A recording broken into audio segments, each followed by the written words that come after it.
guitar player.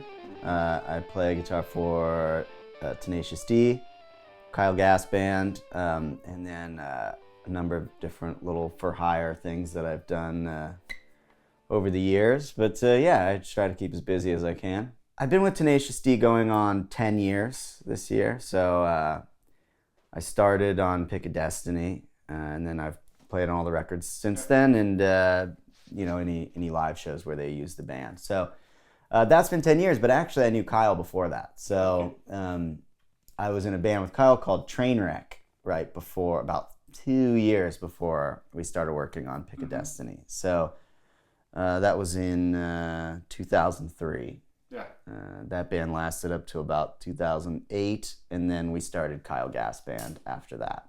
It's every bit as amazing as you might think. It's sometimes it's not as consistent as you would want it to be, and that it's so fun that you want to do it every day, but you don't get to. So you know, it's incredible. I mean, Jack and Kyle are two of the nicest, funniest people I've ever known. Just amazing guys.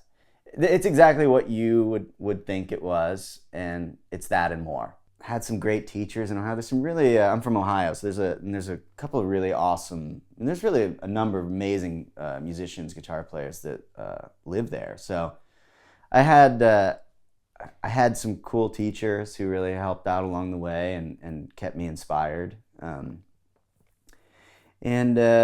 Yeah, I guess that's where, like the instruction portion of it started. And then in terms of influence, I really started getting into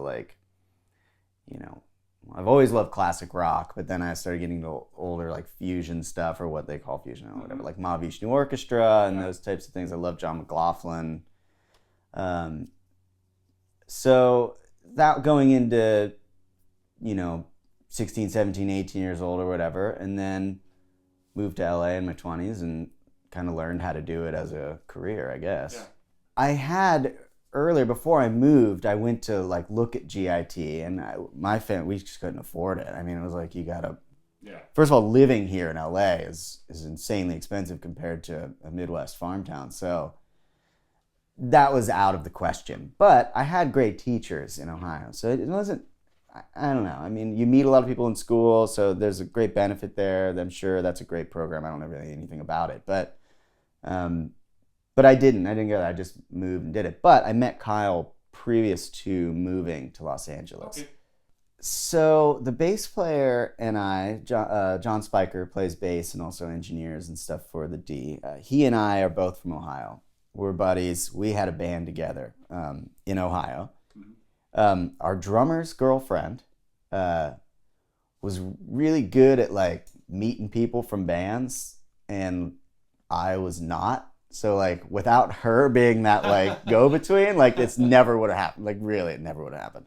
So she was a huge D fan. We used to all listen to D together. We were all buddies in Ohio. And she met Jack and Kyle, started hanging out with them, became friends. She's a really funny girl, and she, we just suddenly now, she's friends with Kyle. She's friends with Jack. She introduced everybody. Sort of made that happen.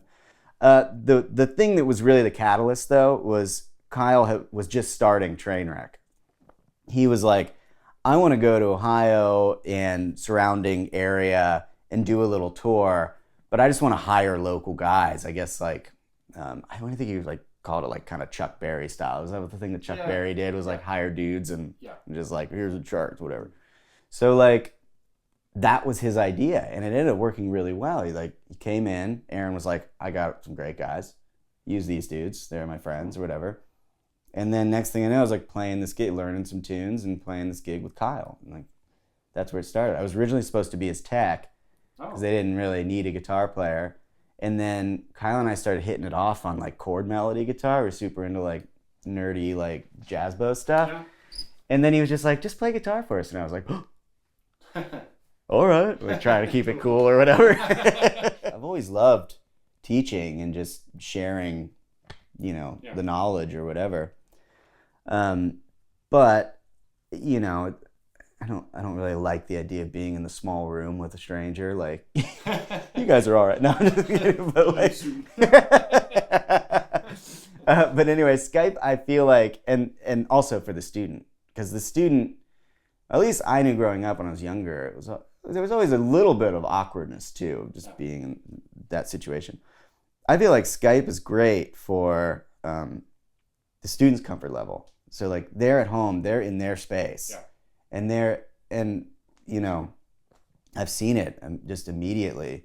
These students who maybe are shy kids or whatever are like immediately more kind of in their comfort zone, willing to kind of go for it and have fun with it, laugh, you know. I usually do about a half-hour lesson is a pretty standard thing. I dial up. We usually have I kind of develop a lesson plan or path for each student based on what they want. So like, I want to learn how to solo, or I just want to learn songs, or I just want to learn Tenacious D songs, or whatever it is.